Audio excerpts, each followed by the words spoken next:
Bismillahirrahmanirrahim. Assalamualaikum warahmatullahi wabarakatuh. Alhamdulillahirabbil alamin walladzi arsala rasulahu bil huda wa dinil haqq liyudhhirahu 'alad dini kullih wa kafa billahi syahida wa asyhadu an la ilaha illallah wahdahu la syarikalah wa asyhadu anna Muhammadan abduhu wa rasuluh. Allahumma shalli ala Muhammad wa ala alihi wa ashabihi wa man tabi'ahum bi ihsanin ila yaumiddin. Ya ayyuhan nas ittaqu rabbakum alladzi khalaqakum min nafsin wahidah wa khalaqa minha zawjaha wa bassa minhuma rijalan katsiran wa nisaa'a wattaqullaha alladzi tasaaluna bihi wal arham innallaha kana 'alaikum raqiba wa ba'd. Fa inna asdaqal hadisi kitabullah wa khairal hadyi hadyi Muhammadin sallallahu alaihi wasallam syarrul umuri muhdatsatuha fa inna kulla muhdatsatin bid'ah wa kulla bid'atin dhalalah wa kulla dhalalatin finnar. Ayyuhal ikhwah akramana subhanahu wa ta'ala, tema yang kita kaji di taklim kita malam hari ini tentang al-wasiyat bin nisa, menerima pesan Islam yang isinya supaya berbuat baik kepada istri. Menerima pesan dari Islam supaya berbuat baik kepada istri, itu tema yang kita angkat. Adapun alasan kenapa kita butuh memahami tema seperti itu, karena laki-laki adalah kaum penanggung jawab.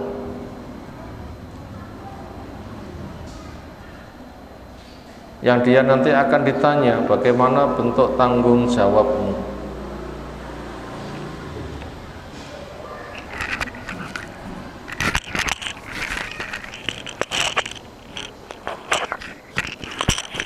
Adapun tujuan tema kita angkat untuk mewujudkan bahwa keluarga itu merupakan media membangun peradaban. Nah, supaya bisa terwujud maka butuh kerjasama kompak antara suami istri.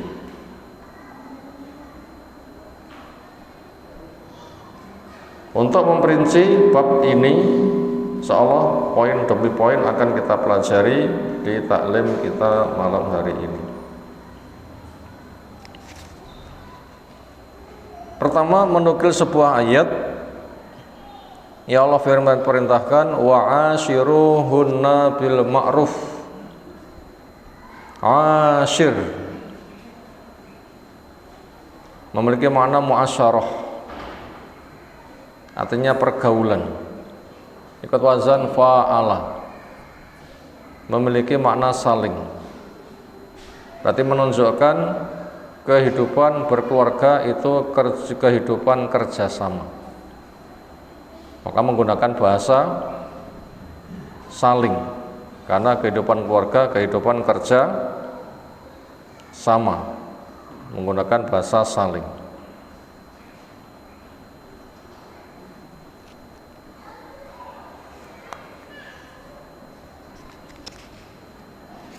Sehingga nanti akan mendapatkan imbalan ketika laki-laki mempelopori untuk berbuat baik. Kehidupan itu berjudu, ada yang mempelopori berarti ada yang dipelopori. Ada kepeloporan yang sukses, ada kepeloporan yang tidak sukses.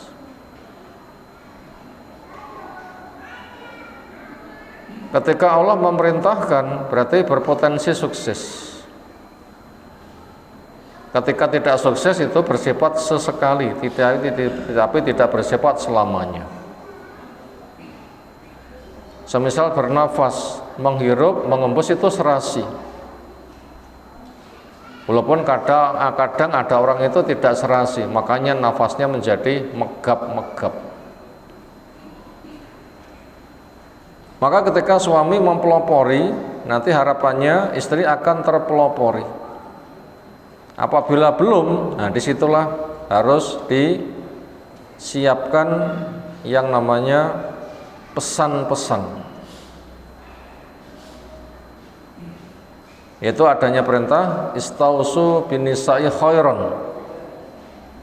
Terimalah wasiatku supaya kamu berbuat baik kepada istrimu.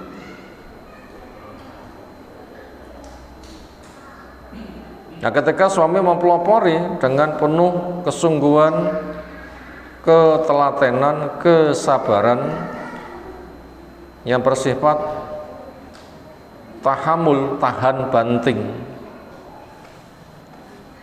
Bila memang betul-betul tulus, Allah Ta'ala sudah memberikan janjinya.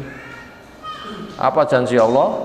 Walladzina jahadu fina lanahdiyanahum subulana. Siapa yang memang terbukti mujahadah, kerja keras, berpayah-payah, gak kenal payah, siap payah, satu payah beriring kepada payah berikutnya, janji Allah pasti akan diberikan jalan keluar. Maka itu semuanya karena suami sebagai qawwam, maka dia harus yang mempelopori. Harapannya nanti akan bisa menyentuh hati sehingga nanti terjadi keseimbangan.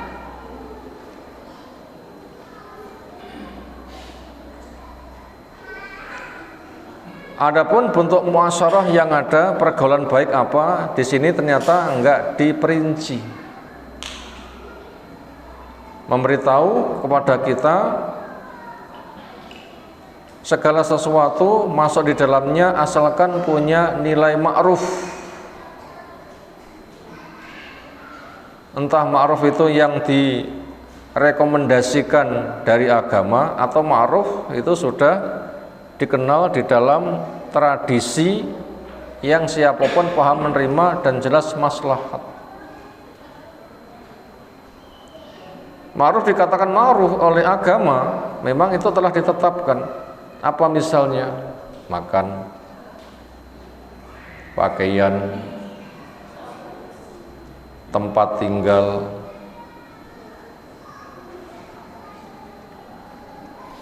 Ya Allah perintahkan wa antut imaha idza ta'imta wa taksuwaha idza tasaita. Kamu beri makan dia di mana kamu juga butuh makan, kamu beri pakaian dia di mana kamu butuh pakaian.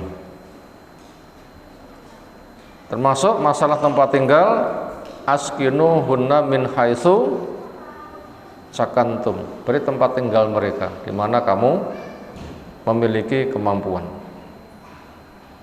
Demikian juga nafkah yang memiliki makna luas.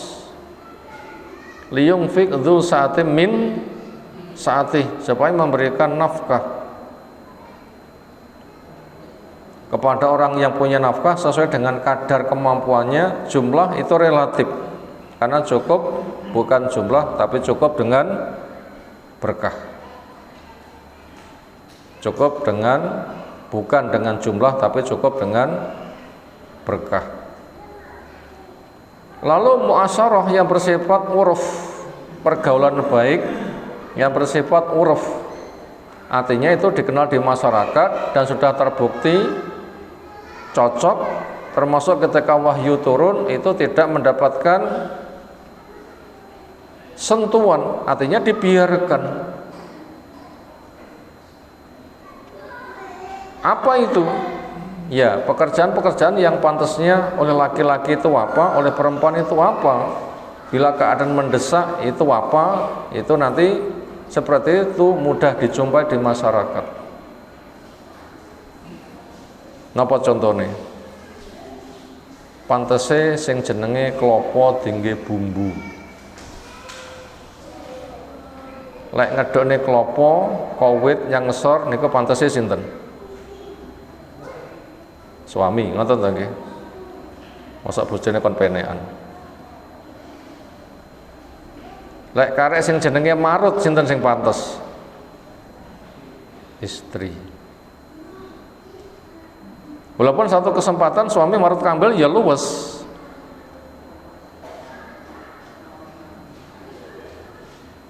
Itu sifatnya ada waktu longgar saling sifatnya gitu. Dan bahasa semisal itu contoh tuh uruf. Lek ngono-ngono jumlahnya nanti banyak. Ya sing jenenge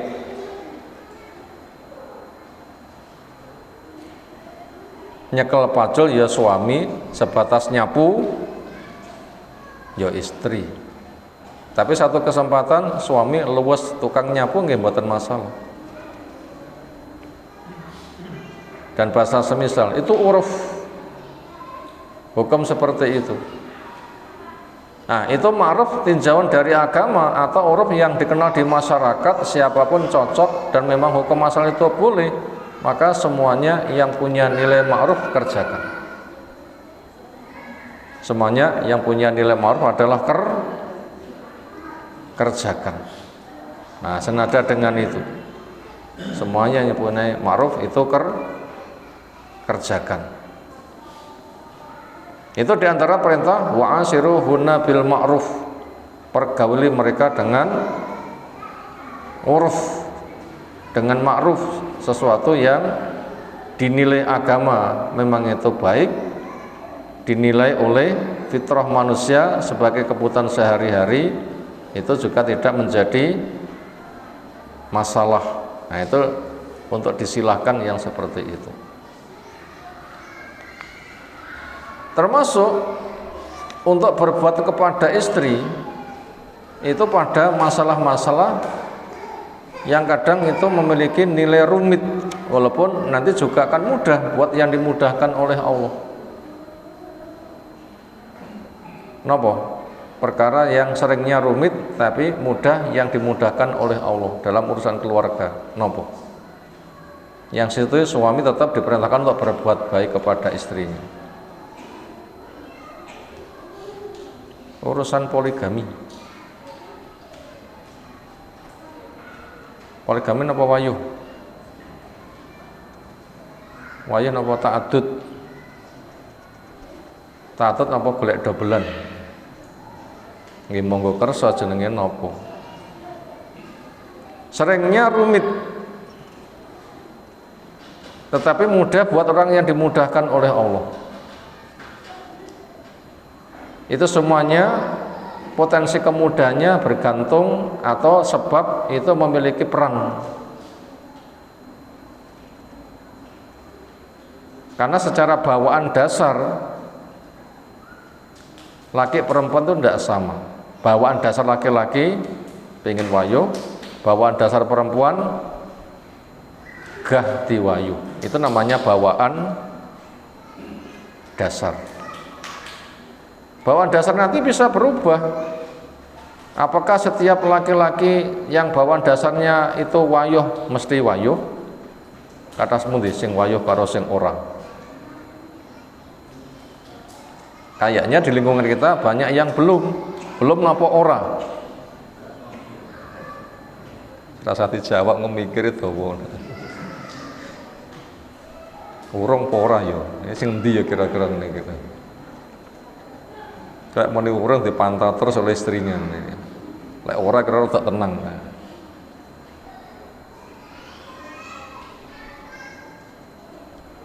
Demikian juga bawaan dasar istri yang tidak mau, apakah selamanya mereka juga tidak mau? Bahkan juga ada yang malah semerintil nawari. Adakah istri Nabi yang menawari, kenapa engkau tidak menikahi si fulanah? Ada istrinya yang menawari begitu. Kenapa? Ingin berserikat di dalam kebaikan.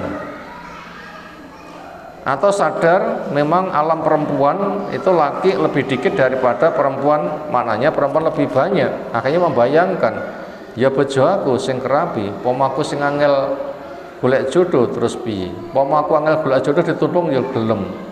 Sementara tuntutan iman adalah mencintai saudara seperti mencintai diri sendiri. Akhirnya dia tata pikirannya, walaupun rapatnya senang tapi ia arahkan dirinya, akhirnya menawarkan. Itu juga mungkin terjadi. Atau ada kasus mungkin dia tidak subur, tidak bisa menurunkan anak. Atau ada kasus untuk kepentingan pribadinya itu ada halangan. Maknanya seperti itu. Artinya itu sebab itu memiliki pengaruh. Kemudian apabila ditakdirkan seorang laki-laki itu wayuh, ta'addud, poligami, double istri, maka tidak boleh untuk hilang pada dirinya berbuat ma'ruf walaupun pada kondisi hati tidak bisa berbagi sama. Karena pantasnya orang yang ta'addud, poligami, wayuh, unsur mendukung untuk memudahkan itu nopo. Satu, butuh. Dua, mampu. Tiga, maslahat. Yang pertama mampu dulu. Lek mampu budalo, lek ora ojo. Artinya itu modal. Yang kedua butuh, walaupun mampu tapi lek nggak butuh ya dikoreksi. Lalu yang ketiga, walaupun mampu, walaupun butuh, maslahat apa enggak? Karena tidak boleh gali lubang tutup lubang. Melangkah tapi menimbulkan masalah. Jangan. Itu diantara model untuk memudahkan. Buat yang dimudahkan berarti punya kesempatan, buat yang belum dimudahkan berarti ada hikmahnya. Akhirnya walaupun orang itu akhirnya ta'addud, maka kewajiban untuk ma'ruf itu tetap berjalan walaupun berbagi hati itu sulit. Kenapa malah berbagi hati? Adil kepada para istri dengan nilai pemenuhan hak-hak yang sama itu belum tentu bisa. Duit kena didom tapi hati gak kena diiris-iris. Makanya untuk kasus yang ini kita baca adalah yang kedua. Walan tastati'u an ta'dilu bainan nisa walau harastum.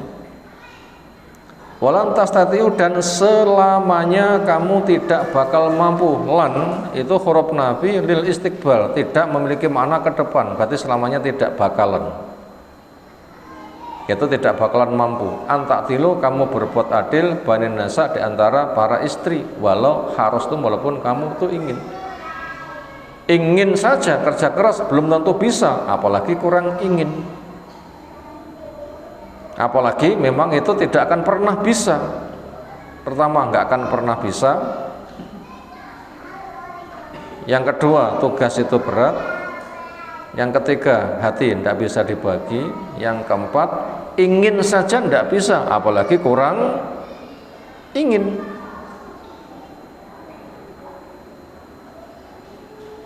Tetapi pada kondisi walaupun seperti itu, kewajiban berbuat ma'ruf kepada istri tetap. Bagaimana? Jangan terlalu mencolok walaupun tidak sama. Makanya pesan Allah, fala tamilu kulal maili, kamu jangan condong sing terlalu mencolok. Fatadaruha, maka kamu telantarkan sebagian istrimu kalmu alaka, seperti nasib yang menggantung. Diarane duwe bojo tapi ora entuk apa-apa, diarane bebas, jereke ya bangga dadi bojone. Mungkin gambaran angele seperti ungkapan bagaikan makan buah simala kama, gak dipangan mboke sing mati, dipangan pake sing mati. Diarane duwe bojo yo ndi buktine, diarane ora, jereke ya bangga punya keterikatan. Itu namanya condongnya yang terlalu mencolok.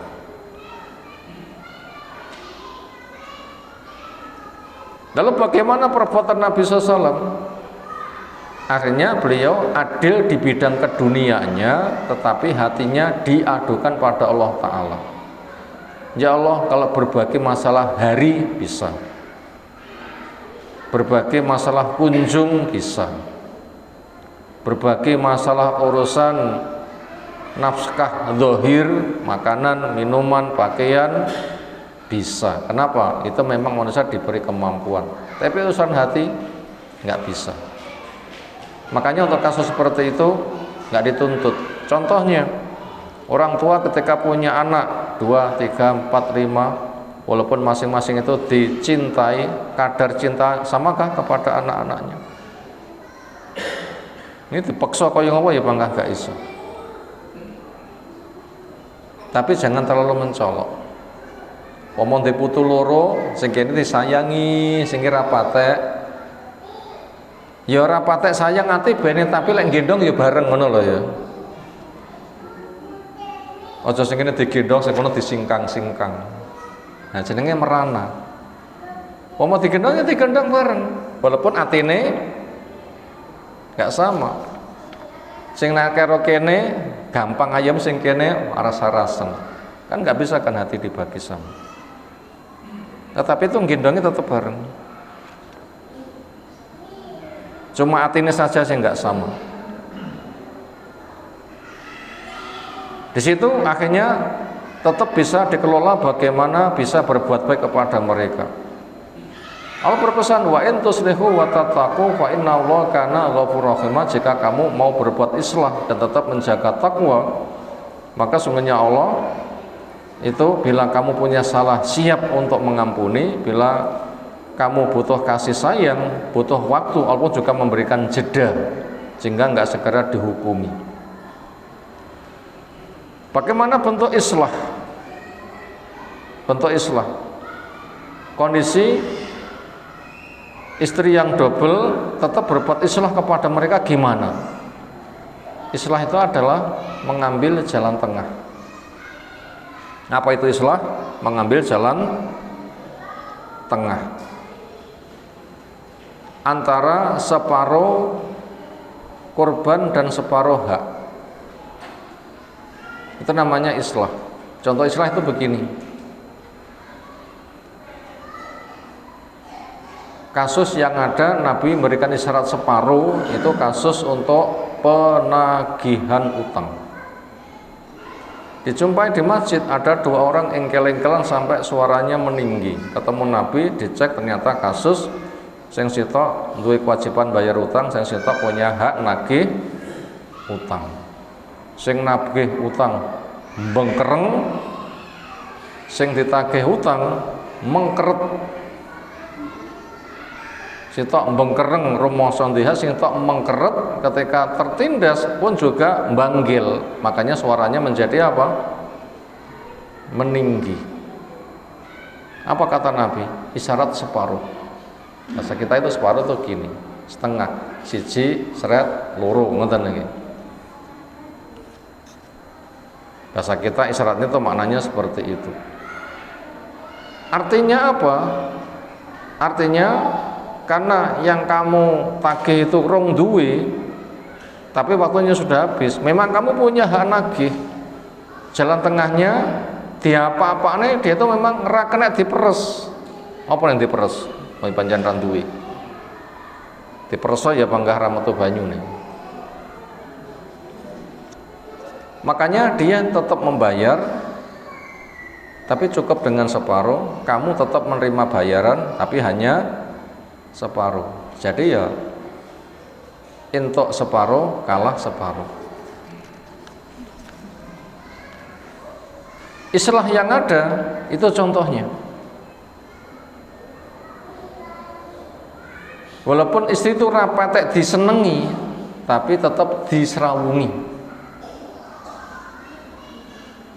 Walaupun rapatek disenengi, tapi napa? Tetap diserawungi.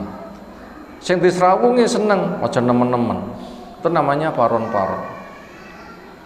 Aja nganti mek sebatas ngepene sing disenengi kono diulihne. Atau didesak-desak supaya menebus diri. Atau dibiarkan menggantung. Tetap dadi bojone tapi enggak diopeni, itu enggak boleh. Nah begitu.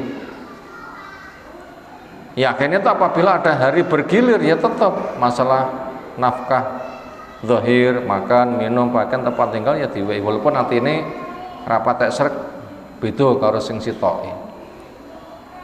Kebutuhan hari bergilir ya wayah nek kono ya nek kono ya nek kene ya nek kene. Walaupun nek kono mungkin sewengi lek bal-balan gul ping 3 napa ping 4 nggih duka. Sing nek kono raketang mek adu geger. Tapi ya bangga dikeloni ngoten istilahnya nggih. Andaikan itu tandang itu mungkin setengah mainan atau aras-arasan, tapi ya tetap merasakan. Kenapa? Memang penampilan zahir itu dipengaruhi oleh hati atau juga ada sebab-sebab yang lain. Karena sebab itu banyak sifatnya. Itu termasuk dari makna islah. Sehingga jangan sampai dia itu memiliki nasib yang menggantung. Ini suami diperintahkan. Ini tentunya buat orang yang memiliki kondisi seperti itu. Temanya diangkat, nek kene apa nek sing payu kok dadak diangkat bareng. Masalahnya bukan itu saja, itu sebatas contoh berbagi hati. Apakah berbagi hati itu hanya suami istri tok? Jawabnya tidak. Akhirnya masyarakat lain yang bisa kita ambil kasus berbagi hati termasuk wong tua ngopeni anak, sehingga akan berlaku hukum ini apa? Adil. Nggak akan sama orang tua cintanya kepada anak. Anaknya papat masing-masing 20% gak iso. Mungkin anak sing A 75%, engko sing liyane enek sing mek 5, enek sing mek 3, enek sing 13, mungkin ngoten lho nggih. Tetapi untuk penampilan zahirnya tetap mau digendong ya digendong kabeh walaupun rasanya hati itu beda. Karena gendong itu termasuk tuntutan adil zahir, hati kita nggak dituntut. Sehingga jangan sampai mencolok kepada anak atau cucu sing kae disayangi, saya ditelantarnya, lek kae mesti digendong, aku mesti disingkang. Nah, jangan sampai terjadi. Digendong ya digendong kabeh walaupun rasanya berbeda. Demikian juga kakak kepada adik-adiknya, sama enggak tresnane kakak kepada adik-adiknya? Enggak sama. Adik sing kuwi saya sayang, adik sing kae mesti dicing. Apa dicing niku?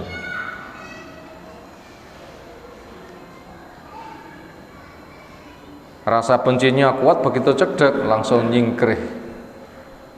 Ya jangan, untuk zahirnya tetap dipergauli. Adike loro njuk gendong kabeh ya digendong kabeh walaupun rasa hati juga berbeda, jangan sampai dia merana. Berikutnya An Abi Hurairah radhiyallahu anhu qala dawuh Rasulullah sallallahu istaisu binisai khairan. Mana istausu adalah ikbalu al-wasiyah. Binisai kepada wanita khairan artinya if alu khairan. Mana istausil adalah ikbalu al-wasiyah, tomponan wasiat. Binisa untuk ngurus perempuan khairan maknanya kerjakan kebaikan. Sehingga ketika terjemahkan global, terimalah wasiat agar kamu selalu berbuat baik kepada istrimu. Walaupun rasa cintamu berbeda, tetapi untuk urusan zahirnya tetap mendapatkan kebaikan semuanya. Kenapa begitu? Fa'inal mar'ata khuliqat min dila, karena perempuan dicipta dari tulang rusuk. Wa inna a'waja ma fi dila, sesungguhnya paling bengkoknya apa yang ada di rusuk itu a'lahu ya bagian yang paling atas. Fa'in dhahabta tuqimu, bila kamu berbuat untuk meluruskan, kasar tahu berarti kamu mematahkannya. Wa in taraktahu, bila kamu biarkan, lam yazal a'waja, tidak hentinya dia bengkok. Makanya fastausu binisa'i khairan, terimalah wasiat berkata masalah perempuan supaya kamu selalu berbuat kepada dia. Wa fi riwayatin fi sahihain al-maratu kadhiyah. Wanita itu digambarkan seperti tulang rusuk. In aqamtaha berarti bila kamu meluruskannya, menegakkannya, tegak lurus. Yang semula bengkok dibikin tegak lurus, kasarta berarti kamu mematahkannya. Sing jenenge tulang rusuk niku selawase kudu bengkok napa kena dijejek nih. Tulang rusuk selawase mesti bengkok napa kena dilurus nih. Lek dilurus nih jenenge bukan tulang rusuk. Jenenge longjoran besi, ngoten nggih. Gak bisa wis ta ya, apa-apane ra iso. Dikencenge jenenge tutuk tulang rusuk kok malah. Malah pating bedegol sono sini bentuknya malah gak rapi. Makanya tugas suami itu bukan meluruskan. Kenapa? Ya ra kene, itu memang bawaan kauni, bawaan alam. Sing jeneng geni itu panas. Itu namanya kauni, bawaan alam. Artinya Allah membuat ketetapan alami seperti itu. Dan itu maslahatnya. Maka tugasnya itu adalah bukan untuk meluruskan. Tugasnya apa? Tugasnya adalah tetap memberikan kebaikan di kondisi mengalami kekurangan. Fa in istamta'ta, bila semata kamu ingin mendapatkan manfaat senang biha dengan dia bisa. Istamta'ta, kamu bisa mendapatkan manfaat senang dengannya, wa fiha auj, dan padanya tetap mengalami kebengkokan. Wa fi riwayatin di Muslim, innal marata khuliqat min dilak, perempuan dicipta dari tulang rusuk. Lan tastaqima laka, dia tidak akan pernah bisa lurus untukmu ala tariqatin, melewati jalan apapun. Ini ketetapan. Selawase sing jenenge geni iki panas, kamu enggak bisa merubah. Kenapa? Bukan kewenanganmu. Wa in istamta'ta, bila kamu ingin mendapatkan kesenangan dengannya, bisa. Istamta'ta biha, kamu bisa mendapat kesenangan dengannya. Wa fi auzin, tetapi dia tetap bengkok. Wa in dhahabta tuqimu, bila kamu berusaha untuk meluruskannya, kasarta berarti kamu mematahkannya. Wa kasruha tolaquha, dan mematahkannya itu bentuknya mentalaknya. Jadi istri dengan segala kekurangannya biarkan, tapi dikelola bagaimana tidak menimbulkan madharat. Istri dengan segala kekurangannya apa? Bengkok, biarkan. Tetapi ambil maslahat pada kondisi bengkoknya. Maknanya begitu. Nah, untuk lebih jelas bagaimana langkah-langkahnya, nah, kita baca dulu rangkumannya atau penjelasannya. 1. Keluarga ibarat sepotong bata merah. Untuk membangun rumah, maka perbaiki mutu bata merah tersebut.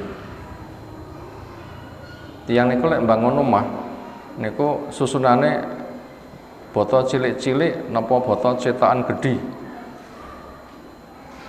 Yes, botol cilik-cilik pasang ngoten nggih. Omah siji ukurane 6-8 niku ngentekne botol pinten Bu? Ewan ngoten mawon nggih sing paling penak ya. Jadi keluarga itu ibarat itu sepotong bata merah. Disusun-susun nanti jadi rumah.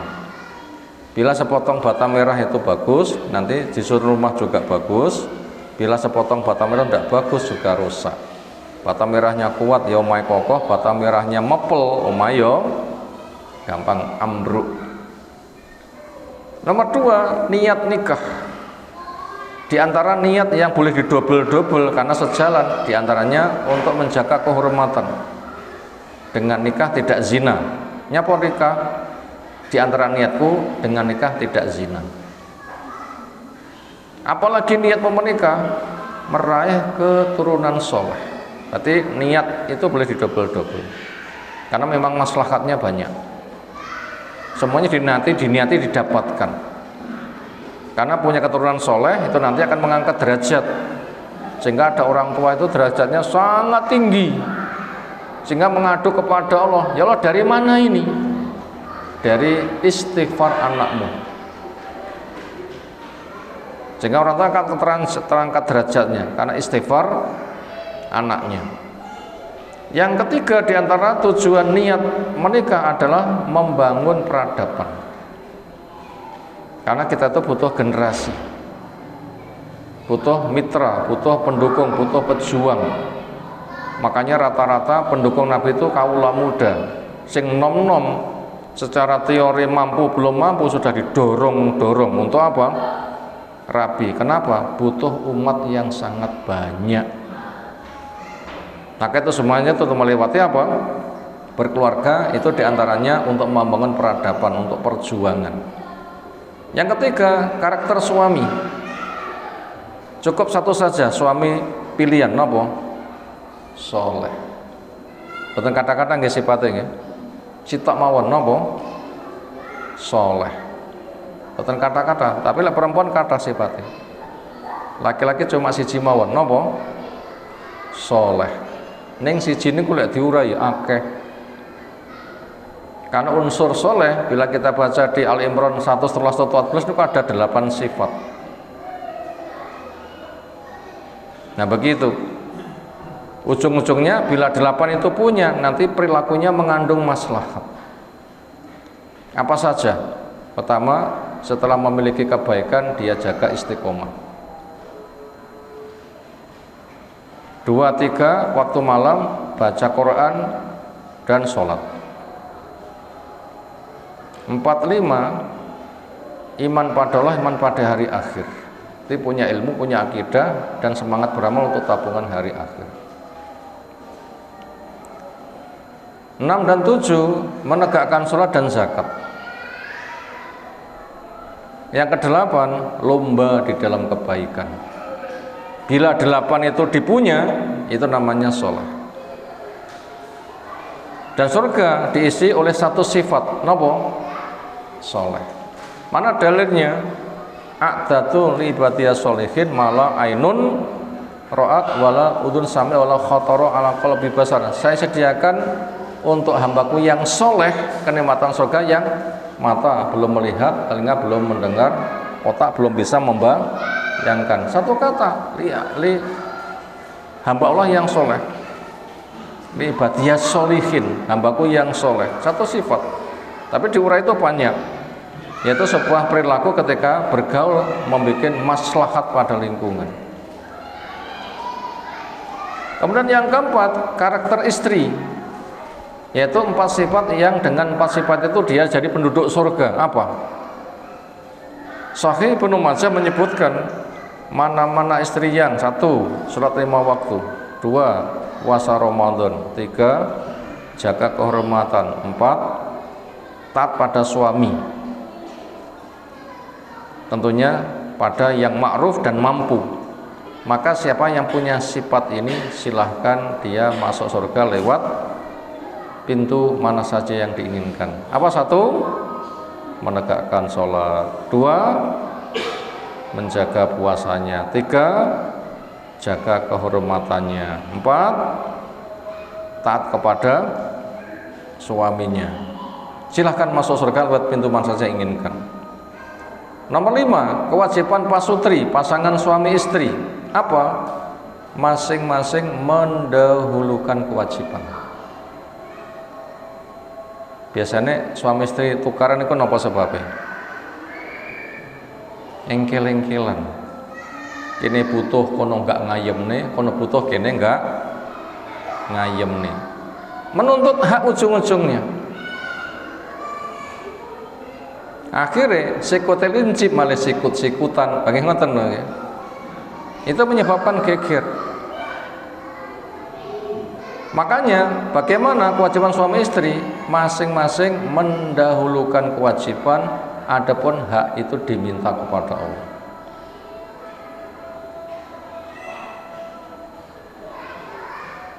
Sing tak pikir mendahulukan kewajiban. Apabila itu dakwah terus, umat gelem orang embo nggak ngerti ya aku. Nanti Allah yang akan memberikan. Jadi suami bekerja keras, mendahulukan kewajibannya, hak diminta kepada Allah. Istri juga bekerja keras, mendahulukan kewajibannya, hak diminta kepada Allah. Yakinlah nanti Allah memberi. Tapi caranya begitu. Siapa yang bisa nanti dimudahkan, bisa di meeting, di klub nih. Tapi bila tidak bisa, saling mendahulukan hak, itu nanti pertengkaran itu biasanya itu ada di situ. Nomor 6, agar suami menjadi pelopor kebaikan dengan, nah begitu, agar suami menjadi pelopor kebaikan dengan apa? Pertama, pergauli istrimu dengan baik. Yang kedua, adil. Yang ketiga,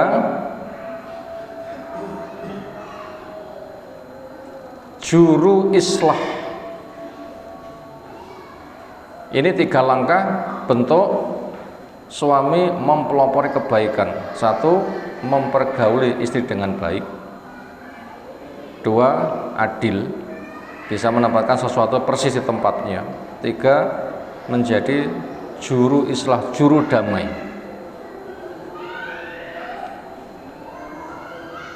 Yang butuh untuk kita selami supaya suami bisa menjadi juru damai. Gimana caranya? Pertama, supaya menyadari suami itu sebagai pelamar. Secara kodrat, yang lamar laki atau perempuan? Sinten? Kodrat, kadar wajari suami, tapi kenyataan ya rono-rono.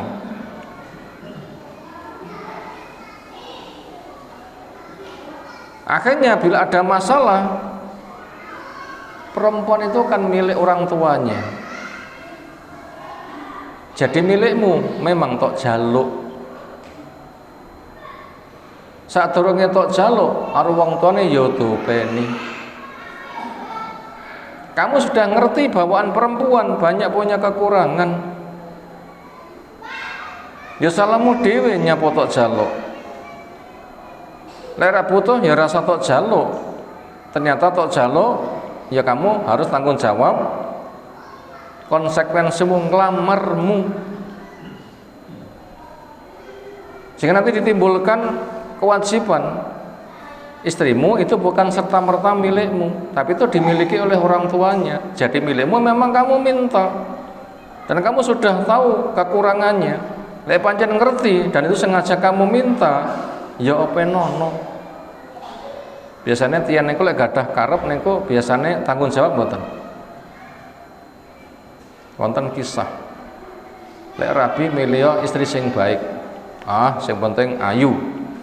Dene sok rupane piye? Aku dadi suami ya pon mesti gelem. Tak opene tak jak ngaji. Panggah ngengkel. Niku lek karep ngoten mboten lek karep. Ning kenyataane mesti gelem istrine dijak seringe katut. Seringnya apa? Katut. Kisah terbunuhnya Ali, napa sebabnya? Ada perempuan yang keluarganya banyak terbunuh, perang menghadapi Ali, sehingga dendamnya kepada Ali pol. Yaitu perempuan Khawarij. Dia banyak tinggal di masjid, semangat ibadah. Ada laki-laki ngelamar, kurang lebih pemikirannya dadi bojoku ya manut aku. Ternyata gagal. Ketika roh tertarik, rakyat timput, akhirnya dilamar. Ternyata mahare mahal, nopo? Kepala Ali. Kadung ati kecantol, ngono ya dilayani ngono ki. Itu tadi sebuah gambaran, wonge lek kadung duwe karena itu tanggung jawab. Wes pokok dadi bojoku beres manut. Tak openi, saya kerja keras.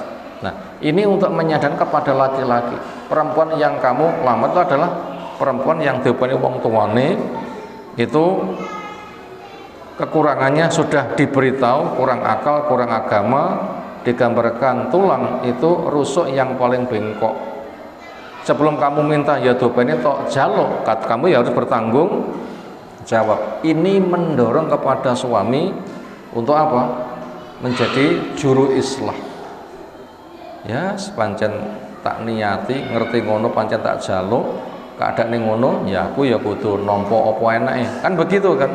Les ngono kuwi, dia nanti akan berusaha untuk islah. Yang nomor dua, suami itu sebagai pemikul amanat. Karena dikatakan arijalu qawwamuna 'alan nisa. Laki itu pemimpin kepada perempuan. Dan ketika orang tua menyerahkannya penuh dengan amanat. Aku duwe anak, saya bekerja keras menghantarkan ke surga. Bila kamu ambil alih, kamu juga harus bisa mengantarkan anakmu jadi istrimu untuk kamu antarkan ke surga. Anakku ra iso tak sekolahne, sudah dadi bojomu, ra iso ya kudu tok warai. Anakku lek nakal ya tak sabari, ya pancen piye-piye ya anakku dhewe, sudah dadi bojomu ya sabarono. Aku dadi wong tuane bareng kadang tuh tau dilarani, tapi aku ya sabar. Sok kamu sebagai suami dilarani ya bukan sebatas sabar tapi tahan banting. Lek awakmu gelem memikul ini, anakku tak serahne, dene ra gelem ya ora tak serahne. Ini mendorong suami untuk apa? Berusaha untuk islah. Lalu yang ketiga, suami itu memang imam. Suami itu memang apa? Imam. Di antara niat perempuan, Mbak, nyapa rabi, napa seringnya jawabannya? Aku golek imam. Ngoten-ngoten biasanya. Sadar. Nyapa Mbak Rabi? Aku golek imam. Memang Nabi Ibrahim profil seorang suami itu imam. Itulah yang juga kita minta, wa ja'alna lil muttaqina imama. Kalau gitu imam itu apa? Imam itu adalah orang yang semangat cari ilmu. Imam itu adalah orang yang bekerja keras mengamalkan ilmunya. Imam itu adalah ketika punya masalah menyelesaikan masalah dengan ilmu.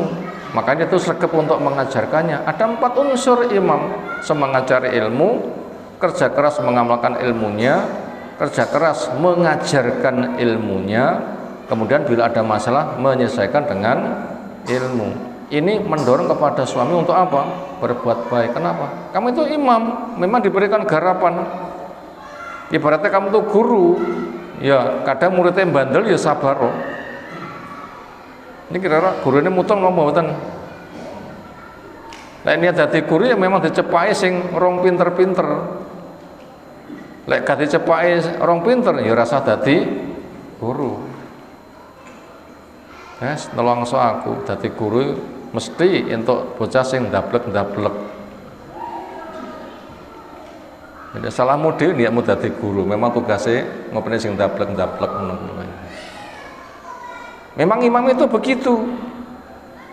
Memang itu begitu. Ini juga akan mendorong untuk berbuat baik. Kemudian yang nomor 4, berusaha untuk menjadi suami yang terbaik. Ini supaya suami sebagai pelopor kebaikan, sebagai juru damai, kerja keras untuk membuat islah. Apa yang keempat? Berusaha keras untuk menjadi suami yang terbaik. Napa karakter suami yang terbaik? Khairukum li ahli wa ana khairukum li ahli. Wong sing paling apik di antara kamu yang paling baik kepada keluarganya. Dan kamu bila terbaik lalu dilomba dengan saya terbaik, saya lebih baik daripada kamu. Itu mana dari hadis khairukum li ahli wa ana khairukum li ahli. Ini apabila suami sadar memang profil suami itu harus berusaha memberi kebaikan. Inilah mendorong dia nanti bisa bermuasyarah yang baik kepada istrinya. Nah, siapa yang bisa mewujudkan itu merupakan perwujudan dari perintah istausu bin nisa'i khairon. Terimalah sebuah wasiat supaya kamu berbuat baik kepada istrimu. Di mana istrimu itu banyak kekurangan, maka supaya kamu nanti bekerja keras pelopor di dalam kebaikan, maka 4 hal itu supaya dipegang. 1, memang suami melamar. Kedua, memang dapat mandat amanat dari orang tuanya, dipercaya iso open-open.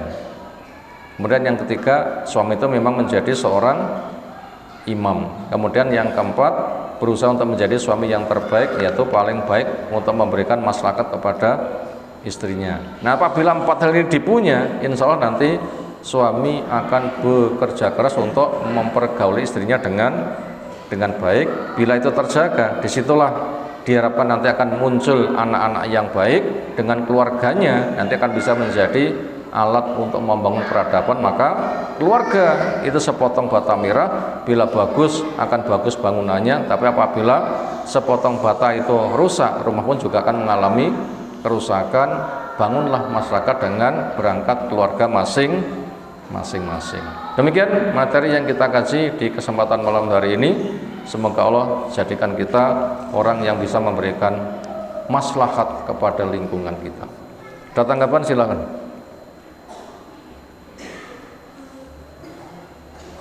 Sekira cukup istirahat. Subhanakallahumma bihamdika asyhadu an la ilaha illa anta astaghfiruka wa atubu ilaik. Assalamualaikum warahmatullahi wabarakatuh.